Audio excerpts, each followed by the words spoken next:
Lalu setelah mengutusnya menyampaikan, dan Yohanes hanya mendengarkan. Berbahagialah mereka yang mendengar, dan sebagainya. Yang kedua, bicara, kata-kata.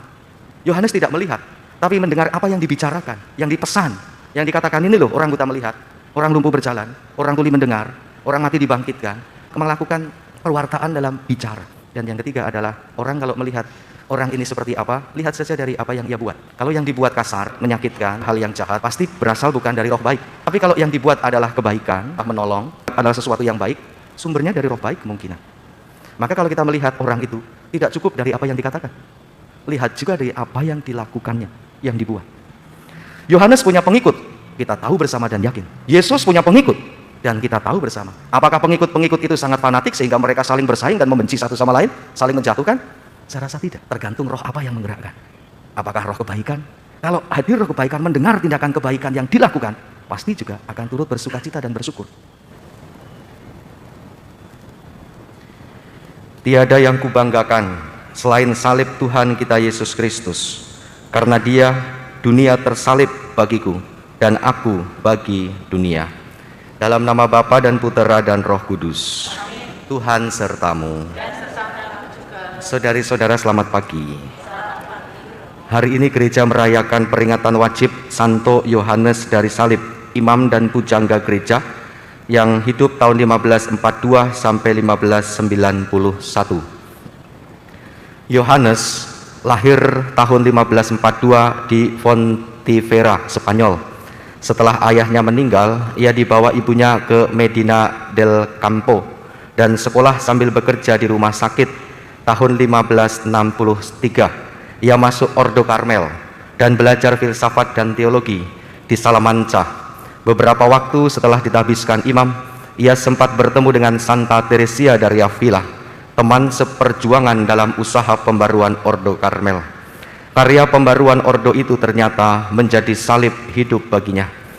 Orang salah paham mengenai pembaruan itu. Ia ditangkap dan dimasukkan sel biara.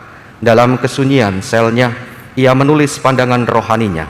Bagi orang kontemplatif, tulisannya menjadi pedoman di jalan yang jauh dan sukar menuju pada kesempurnaan. Maka ia disebut sebagai guru mistik. Kita awali ibadah ini dengan menyadari, mengakui dan menyesali keberdosaan kita, seraya mohon belas kasih kerahiman Allah. Saya mengaku kepada Allah yang Maha Kuasa dan kepada saudara sekalian bahwa saya telah berdosa dengan pikiran dan perkataan, dengan perbuatan dan kelalaian. Saya berdosa, saya sungguh berdosa. Oleh sebab itu saya mohon kepada Santa Perawan Maria, kepada para malaikat dan orang kudus, dan kepada saudara sekalian, supaya mendoakan saya kepada Allah Tuhan kita. Semoga Allah yang Maha Kuasa mengasihani kita, mengampuni dosa-dosa kita, dan menghantar kita ke hidup yang kekal. Tuhan kasihanilah kami. Kristus kasihanilah kami. Tuhan kasihanilah kami. Mari berdoa. Allah Bapa Raja Maha Mulia, Santo Yohanes imammu mengingkari diri dan mencintai salib Kristus. Semoga kami mengikuti teladannya, agar kau perkenankan memandang kemuliaan-Mu yang kekal. Demi Yesus Kristus Putramu, Tuhan dan pengantara kami, yang hidup dan berkuasa bersama Engkau dan Roh Kudus, Allah sepanjang segala masa. Kita mendengarkan firman. Bacaan pertama dari Nabi Yesaya. Beginilah firman Tuhan. Akulah Tuhan dan tidak yang lain, yang menjadikan terang dan menciptakan gelap. Akulah yang memberikan kebahagiaan dan mendatangkan kemalangan. Akulah Tuhan yang membuat semuanya ini. Hai langit, teteskanlah keadilan dari atas, dan baiklah awan-awan mencurahkannya. Baiklah bumi membuka diri dan bertunaskan keselamatan serta menumbuhkan keadilan. Akulah Tuhan yang menciptakan semuanya ini. Sebab beginilah firman Tuhan yang menciptakan langit dan bumi. Dialah Allah yang membentuk dan menjadikan serta menegakkan bumi. Yang menciptakan bumi bukan supaya kosong, melainkan supaya didiami orang. Beginilah firman-Nya, Akulah Tuhan dan tidak ada yang lain. Akulah Tuhan, tidak ada yang lain. Tidak ada Allah selain Aku, Allah yang adil dan juru selamat. Tidak ada yang lain kecuali Aku. Berpalinglah kepadaku dan biarkanlah dirimu diselamatkan, hai ke ujung-ujung bumi. Sebab Akulah Allah dan tidak ada yang lain. Dan Aku sendiri, Aku telah bersumpah, dari mulutku telah keluar kebenaran, suatu firman yang tidak dapat ditarik kembali. Semua orang akan bertekuk lutut di hadapanku dan akan bersumpah setia dalam segala bahasa sambil berkata, hanya dalam Tuhanlah keadilan dan kekuatan. Semua orang yang telah bangkit amarahnya terhadap Dia akan datang kepadanya dan mendapat malu. Tetapi seluruh keturunan Israel akan nyata benar dan akan bermegah dalam Tuhan. Demikianlah sabda Tuhan. Refrain, hai langit teteskanlah keadilan, hai awan curahkanlah keadilan.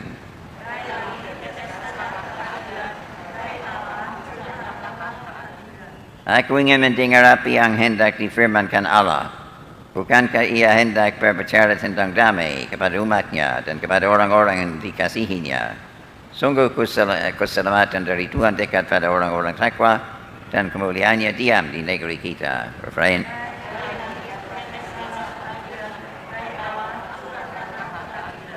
Kasih dan kesetiaan akan bertemu, keadilan dan damai sejahtera akan berpelukan.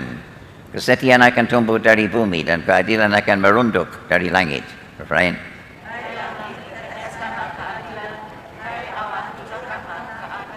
Tuhan sendiri akan memberikan kesejahteraan dan negeri kita akan memberikan hasil. Keadilan akan berjalan di hadapannya dan damai akan menyusul di belakangnya. Refrain.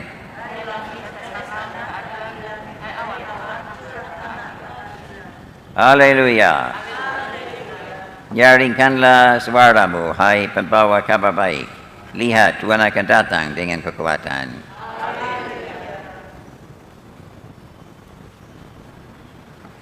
Tuhan sertamu. Inilah Injil Yesus Kristus menurut Lukas.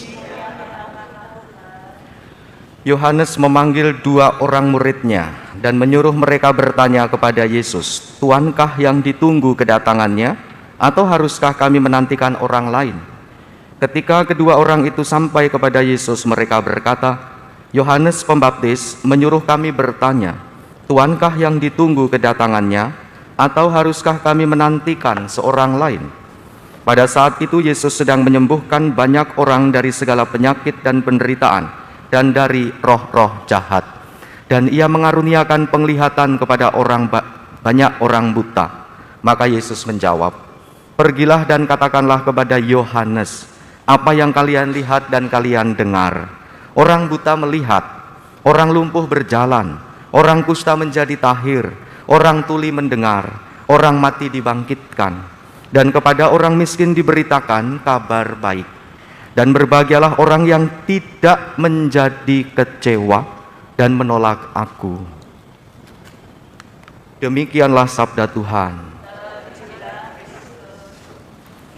Beginilah firman Tuhan, Akulah Tuhan dan tidak ada yang lain yang menjadikan terang dan menjadikan gelap. Akulah, banyak dalam bacaan pertama.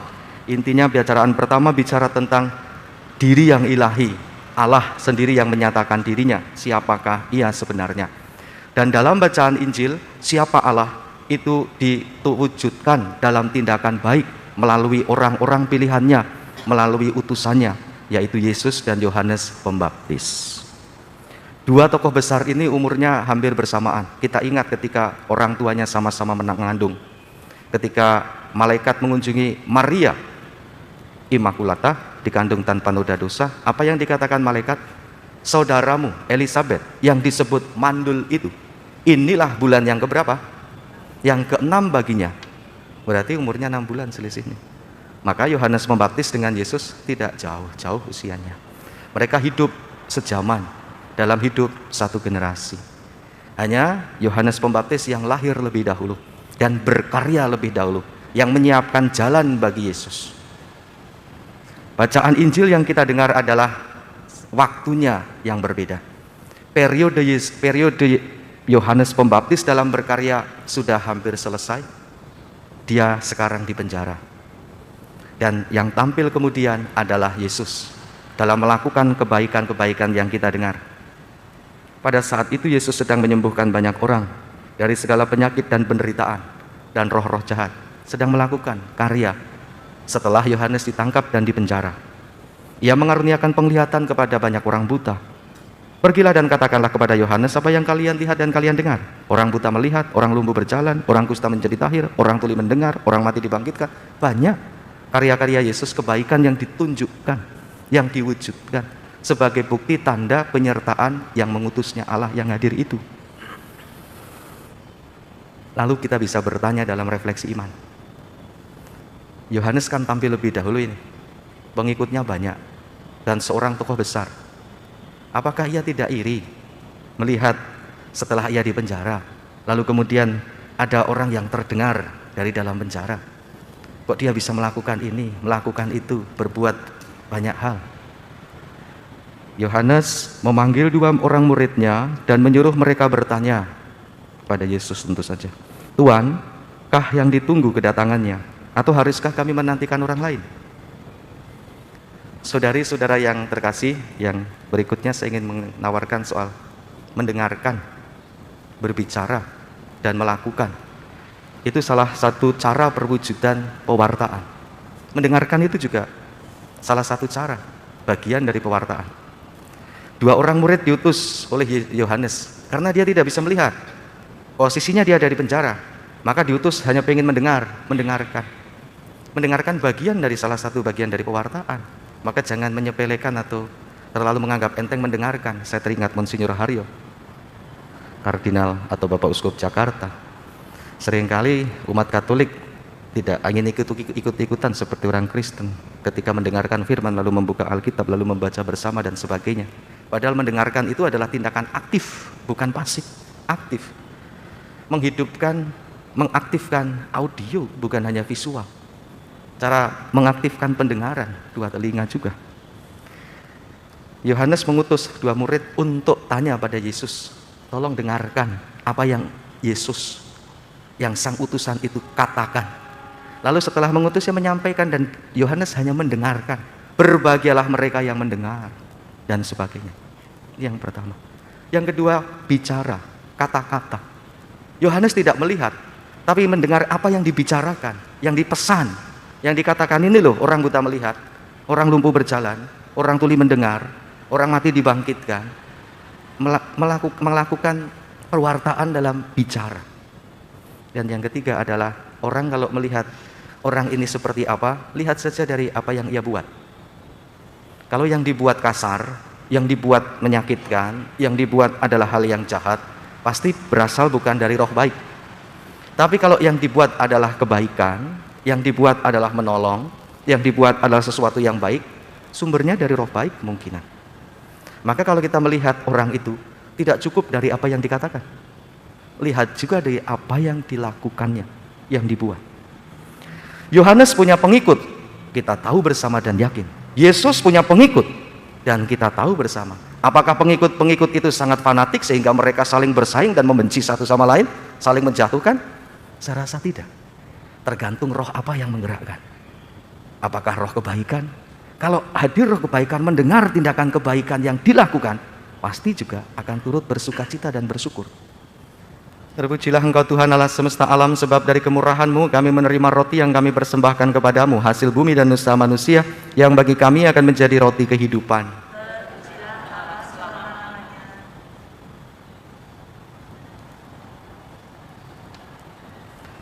Terpujilah Engkau Tuhan Allah semesta alam, sebab dari kemurahan-Mu kami menerima anggur yang kami persembahkan kepadamu, hasil pokok anggur dan usaha manusia, yang bagi kami akan menjadi minuman rohani.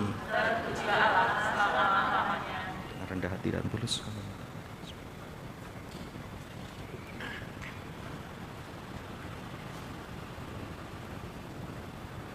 Berdoalah saudari-saudaraku supaya persembahanku dan persembahanmu ini berkenan pada Allah Bapa yang Maha Kuasa.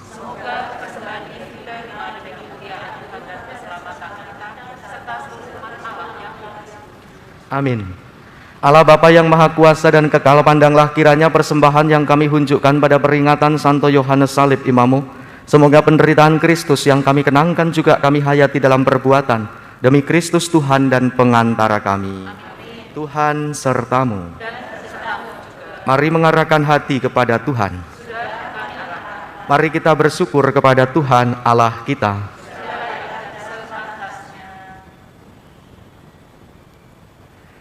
Sungguh pantas dan benar, layak dan menyelamatkan bahwa kami selalu dan dimanapun bersyukur kepadamu Tuhan, Bapa yang kudus, Allah yang maha kuasa dan kekal, dengan pengantaran Kristus Tuhan kami. Sebab dalam pengakuan iman yang mengagumkan dari para kudusmu, Engkau terus-menerus menyuburkan gerejamu dengan kekuatan baru, dan memberikan kepada kami tanda kasih-Mu yang amat pasti. Demikian juga untuk menggenapi misteri-misteri keselamatan, kami dikuatkan oleh teladan mereka yang unggul, dan ditopang terus-menerus oleh doa mereka yang berkenan. Maka Tuhan, bersama para malaikat dan semua orang kudus, kami dengan sukacita memuliakan Dikau sambil berseru, Kudus, kudus, kuduslah Tuhan, Allah segala kuasa, sorga dan bumi penuh kemuliaan-Mu. Terpujilah Engkau di sorga, diberkatilah yang datang dalam nama Tuhan, terpujilah Engkau di sorga. Sungguh kuduslah Engkau Tuhan, sumber segala kekudusan. Maka kami mohon, kuduskanlah persembahan ini dengan pencurahan Roh-Mu, agar bagi kami menjadi tubuh dan darah Tuhan kami, Yesus Kristus. Ketika Dia diserahkan untuk menanggung sengsara, dengan rela Dia mengambil roti, dan sambil mengucap syukur Dia memecah-mecahkan, lalu memberikannya kepada murid-murid-Nya seraya berkata, Terimalah dan makanlah kamu semua, inilah tubuhku yang diserahkan bagimu.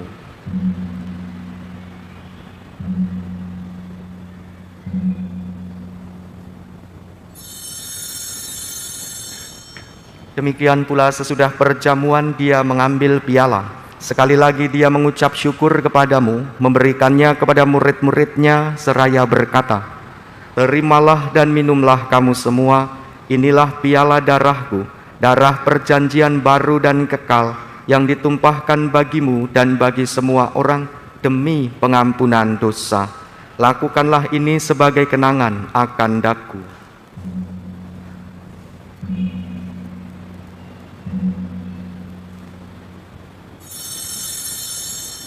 Marilah menyatakan misteri iman kita. Wafat-Mu Tuhan kami wartakan, kebangkitan-Mu kami muliakan, hingga Engkau datang.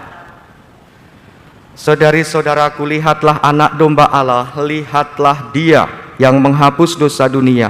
Berbahagialah saudari-saudara yang diundang ke perjamuan anak domba. Tuhan, saya tidak pantas Engkau datang pada saya, tapi bersabdalah saja maka saya akan sembuh. Semoga tubuh Kristus melindungi kita sampai ke hidup kekal.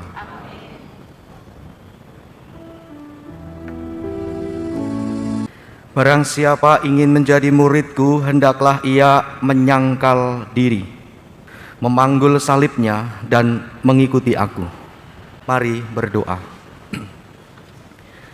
Allah Bapa, naungan dalam penderitaan, Engkau telah menyatakan kekuatan dan keunggulan salib dalam diri Santo Yohanes Imam-Mu.